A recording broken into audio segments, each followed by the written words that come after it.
She has some other things ready. Hold on. Think that at the end because that doesn't work. It's too. There's one season in the Bengals. Oh, Ready? Don't put that in your plans. They have these scissors. it's just more. Oh, okay. Oh, yeah. I have in my mind. Wow. I like the presentation. So they can.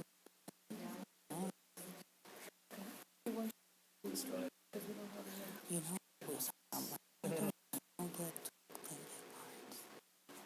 Especially hit them because they can. You guys can sign it. Again. Okay, I'm gonna get a. Okay, I got it now. So looks like we're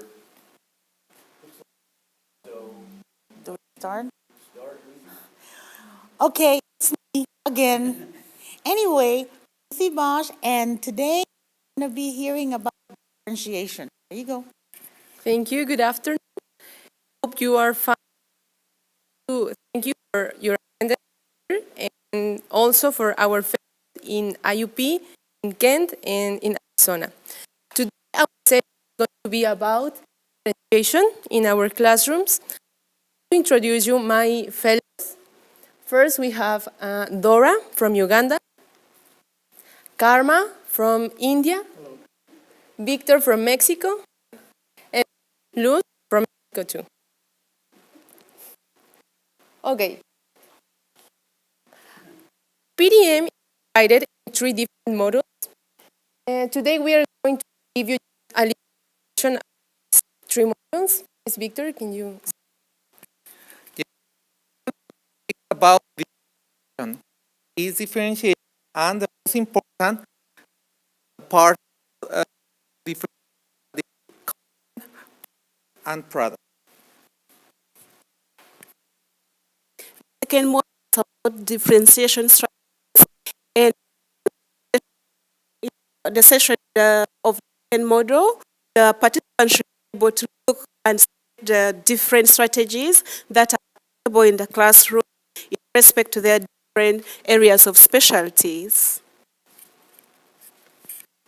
In the third model, we have been talking about application of differentiation strategies in the basically talks of like we have a software which is like you put it in the hardware. You need to have appropriate hardware. So when you put different in a class, you need to the class, you need to make students feel secure and have the sitting differentiate.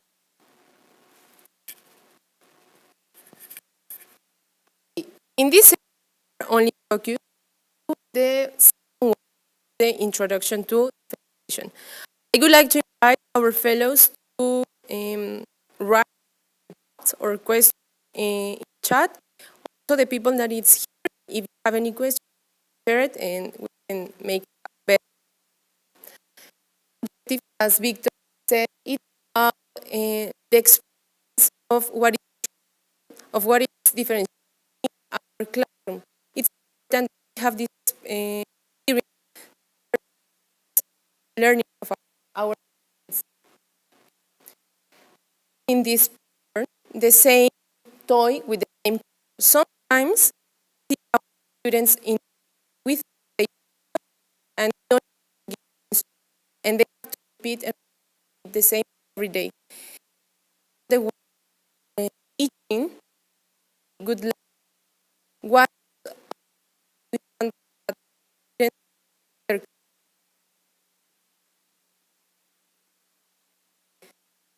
that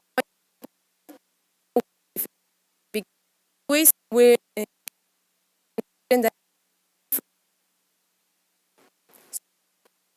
we have simple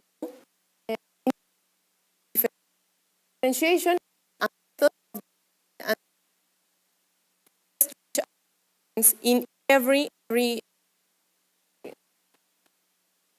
this instruction aims to improve the results in our class.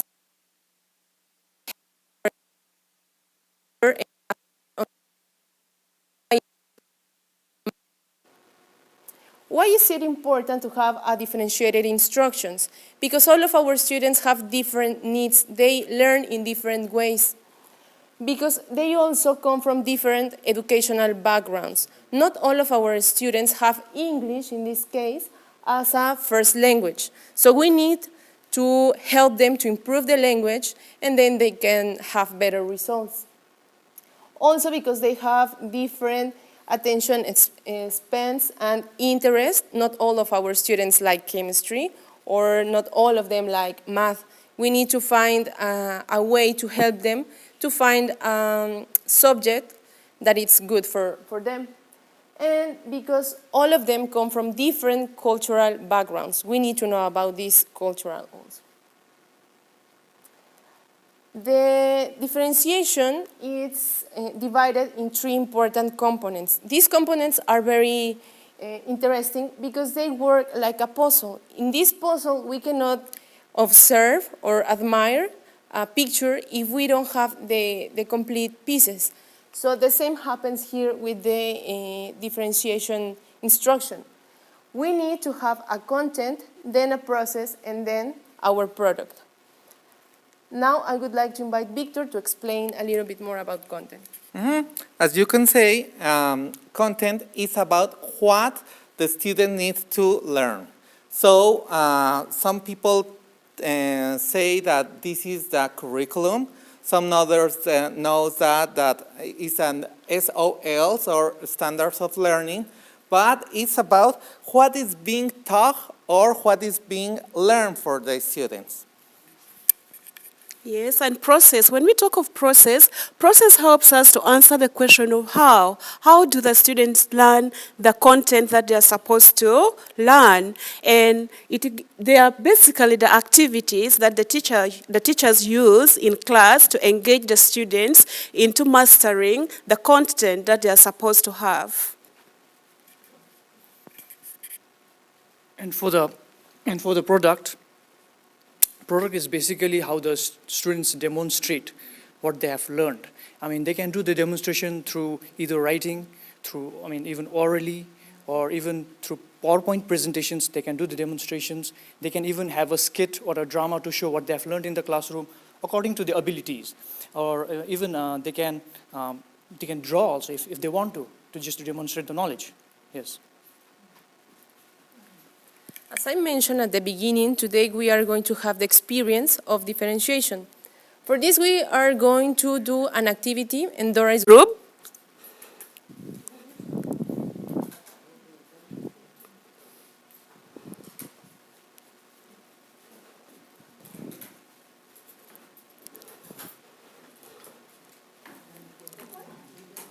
Okay.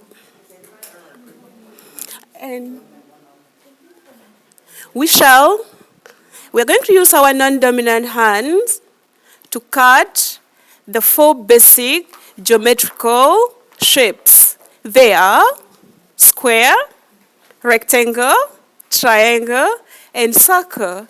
If you're a left-handed person, use your right hand. If you're a left-handed person, use your right hand. And if you are a right-handed person, use your left hand. Just think of it like any one activity. Look at it when you were young in school, and then you are learning how to say your number right, and then the teacher tells you to begin from counting from 20 back to 1. That is how our activity is going to be. So I'm giving you 5 minutes to use that.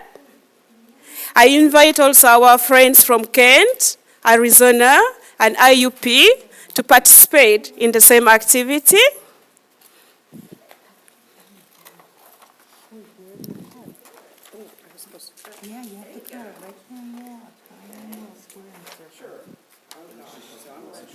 And after cutting your shape, write the name of the shape you have cut on the very paper.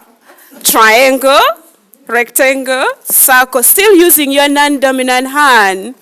And try to show us. You were smart. You went big. Big is easier to control. When it's tiny, it's hard.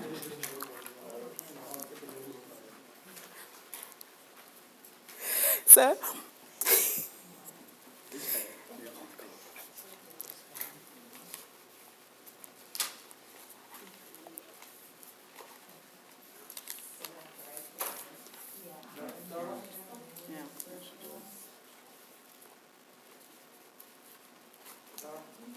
young,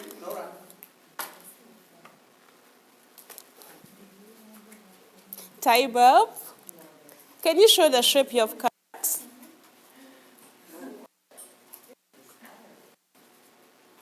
The shape you have cut.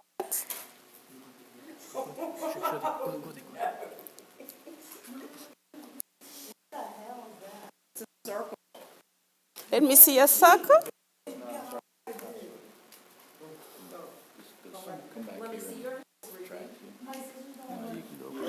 Just slowly go back.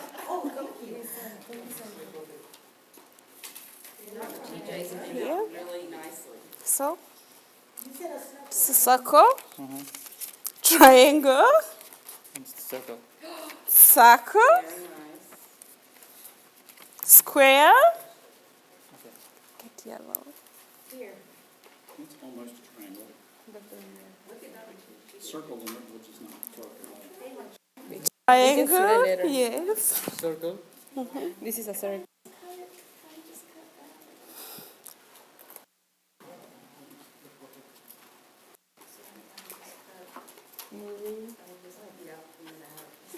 Triangle, rectangle.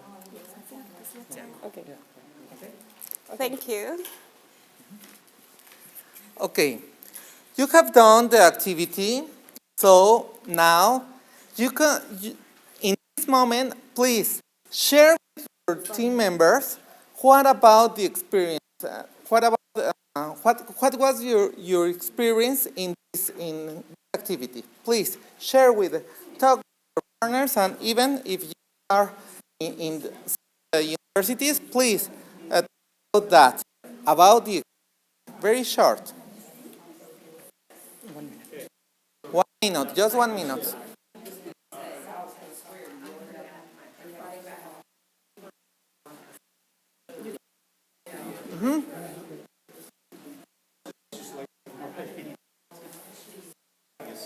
Okay, now please, I need a volunteer who wants to talk about the experience. First, to answer the first question, what was the most challenging issue about the experience? What's the most difficulty in this experience? I have no control over my left hand. Okay, so you have trouble with your left hand. It was frustrating. That's what she said. Ah, okay, very good. And what was the most challenging for you? Well, something that I feel like I learned a long time ago now took a lot of focus and redirection versus it being very natural and something we do all the time. Okay, very well. And now, please, if you want to help me to answer the second question. The second question is about your feelings. I want to, if you share with us about the emotional areas. So try to explain us what did you feel in during this activity. It made me think about how much usually I felt privileged in the sense that I usually use my right hand, and I have a daughter who's left-handed. Her hand, she always struggles, and she always struggles cutting, even though she can.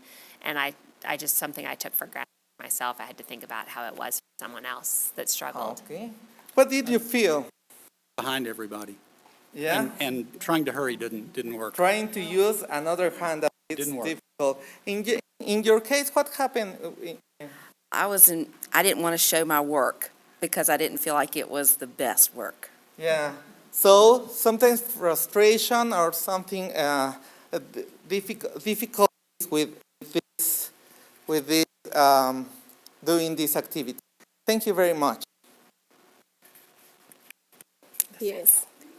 Do we have comments from our fellows from IUP, Kenya and Arizona? This is what the session is all about. It answers the question of what, the question of how, and then the product must be seen.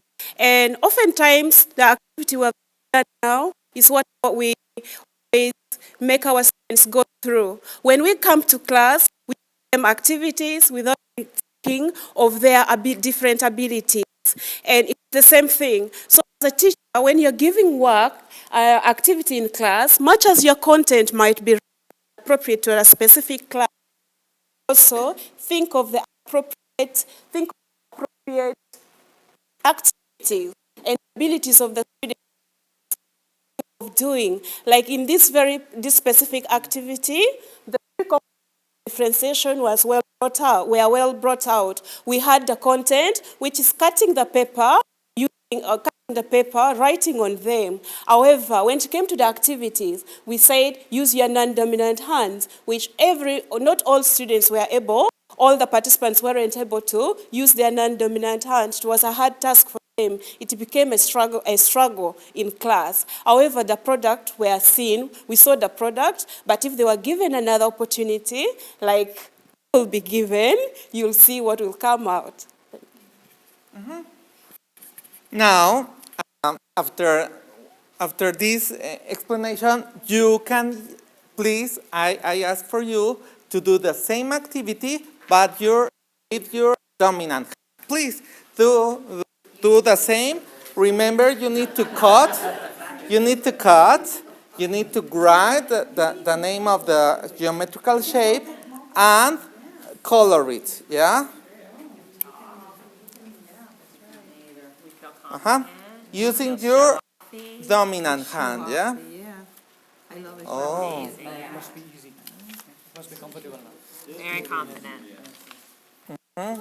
I can make mine smaller. Or bigger, yeah, exactly. Now you can do Oh, yes. small. More detail. So, And fast. fast, yeah? Could you repeat, please? Yeah, when you do it with the dominant hand, you don't have to waste mental energy because you don't even have to focus. You can multitask. You can talk to your friends. You can do more than one thing at the same time. I like it. I like school because it's easy. Okay. So, now, I like school with my right hand. yes, very well. So, write your geometrical shapes, yeah? Okay, you did it. So, and what about your feelings? What did you feel now? I feel confident. Confidence, yeah. Thank you very much. Exactly. The first instruction when the teacher came in the class, she just gave a random instruction of, cutting the paper. But differentiation was up there. As she went around the class after giving the instruction, she interacted with the students, and she interacted with the students, and she felt that yes, she interacted with the students by coming to know them, like what the changes can be brought so as to accommodate the mixed ability of the students. You see, and the main thing what we generally teachers do is like we kind of stereotypes our students. We see them in this. We see a group of students in a class having the same physical features, and like in our country, our students wear the same uniform, so everyone looks the same. But when it comes to learning, it is a totally different process, and where when learning comes, the student becomes an individual. For an individual, we need a separate set of instructions. We need a tailor-cut instruction so as to his or her abilities.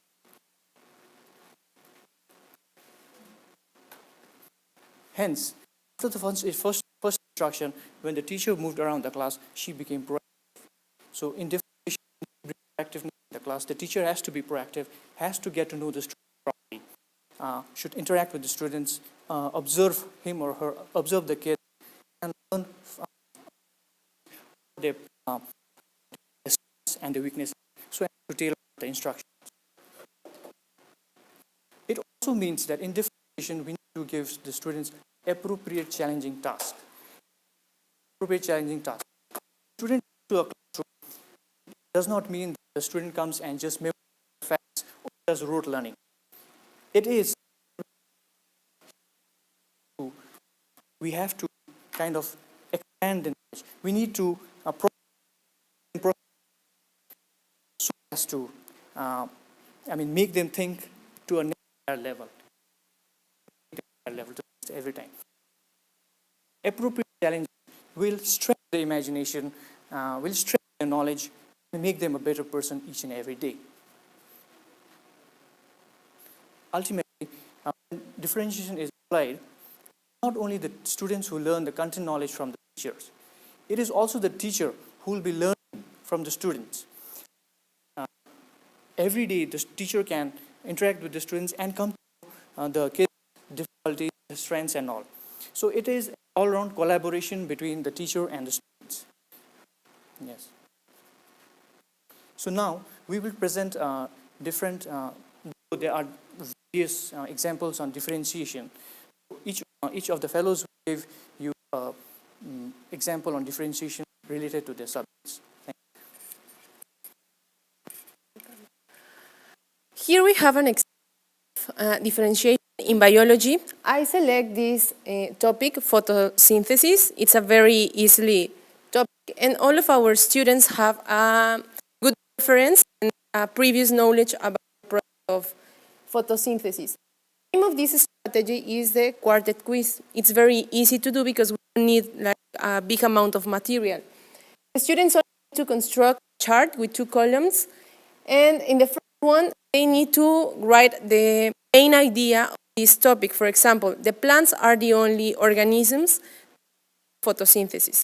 So they can write here that the plants use the light as a source of energy with the carbon dioxide and the water.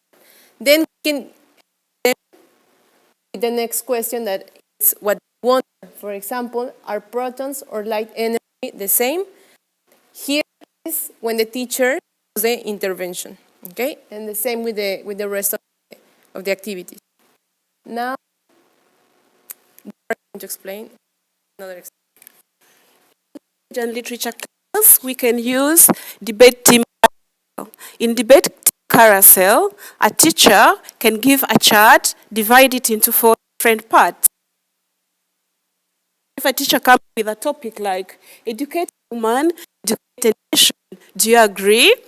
And then in the first chart, the teacher gives a student an opportunity to give his opinion and rationale where he says if a woman is educated, a nation is well. And then the second chart, the teacher passes it to another student who will say, yes, I support this. If maybe a woman is educated, then no, I oppose. So if as a woman is educated, she will have to say during carrying as a woman and time to be to observe the children at home. The society will not be, people expect. Then the fourth student will say no. There's need for a woman educated.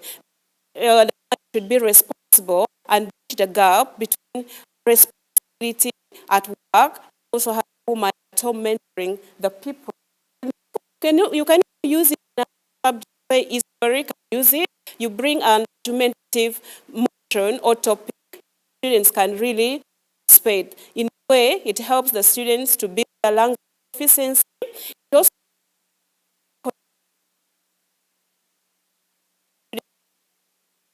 that As a science teacher, I think that my students could remember or read the of my to content and compare these states of mind. I have different kinds of in this case, um, students, we can see a video about make a video for making us in this case can do a song about him, about other, and even if we can do a practice about these kind of different matters of Yeah, hello. For in my case, I've used this method called cubing, and basically what it does is like you can see a cube. It has six, sides of its own, and so the six sides we can incorporate using the six levels of Bloom taxonomy. So first level is like to remember, understand, then application, then analyze, then evaluation, and to create. So suppose in a differentiation, if you are implying differentiation in a class, and you have the visual learners and you have auditory learners. So what you can do is for the visual learners, you can make a cube of a separate color, like I've used yellow, and accordingly, I place each level of the Bloom's taxonomy on the side of the cube. So like, yeah. So number one, on the first side, on the first level of Bloom's taxonomy, I'll make a chart. It's simple for the students, just remembering facts. Then on the second, I would use a Venn diagram to compare the Himalayan range. And like that, I'll just go on till, and that would give the students to differentiate, in their own strength area. The strength area here is about their visualization. To compare it, they'll be able to make a collection of series of photographs, shut their eyes, and just imagine what it is like. So it's just focusing on their strength areas. Like this, I've also used it. This separate color, this is in a separate color, and this would be for the auditory learners. That's how we can incorporate differentiation and make the classroom more lively and interesting. Okay, as we crown our session, it's important to note that differentiation is really paramount in our daily classroom experiences. In the learning and teaching experiences, there's need to differentiate the students' the activities in class. The students have got different needs, and since they have different needs, we really need to think of their abilities. And differentiation is like a three-legged stool. If one leg is not there, the two cannot function. So the responsibility of us teachers to really put in place all the necessary and suitable activities, like the content, process, and the product should work in hand. And it is also our full responsibility to create a classroom environment such that a class should be like a play for students, so they have the interest. As they enjoy the fun, they also learn the knowledge that is required from them. So we cross to Mexico and say, then we to India and say, then get to Uganda and say, aside. And in unison we call. Thank you.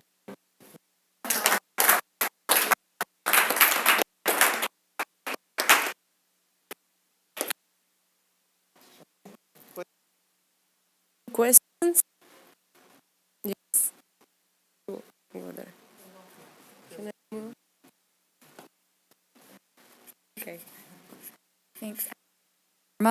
Activity, would the student do that individually, or would they be grouped so to go? Okay. Yeah, just curious as to what you thought. Thank you. So the cubing would be use groups and grouping the students of 5 to 6 in one group and do it. So you can group each cube to one group. And we should be really with our grouping thing. it should not be that group particular for the rest of the flexible group. Some points like a student may be good in reading, but or he might not be good at chronology. You can mix the ability in group also. And, but overall, a visualization as visual in strength and focus on.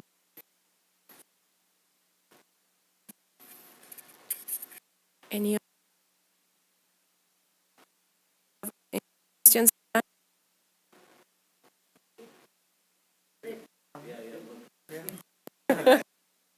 We are waiting for your question.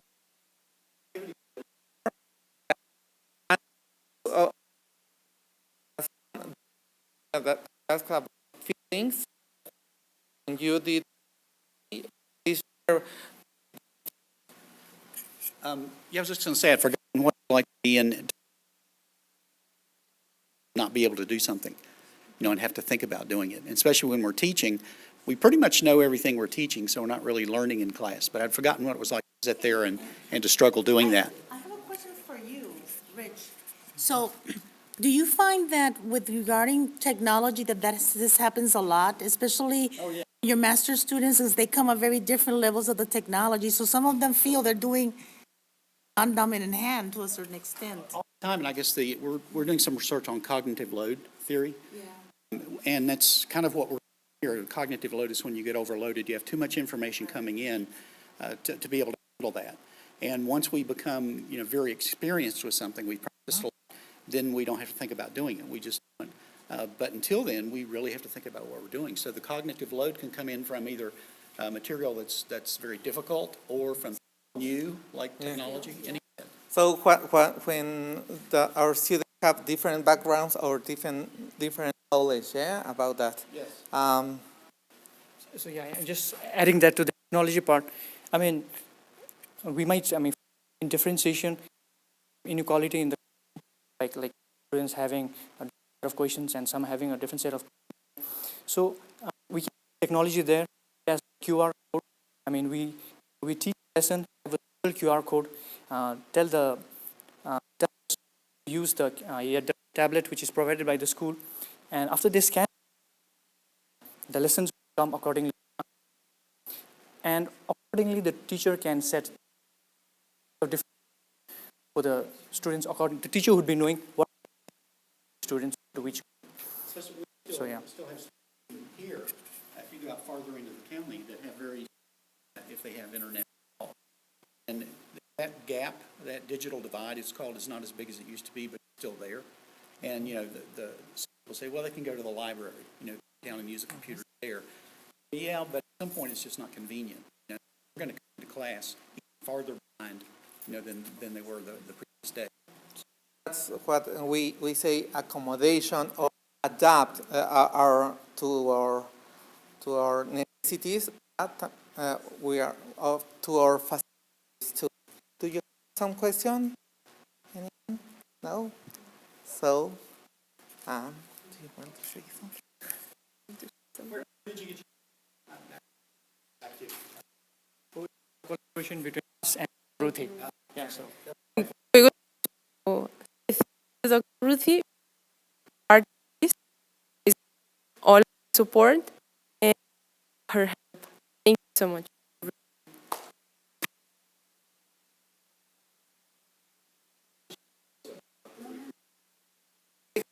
Some questions? Good job, everyone.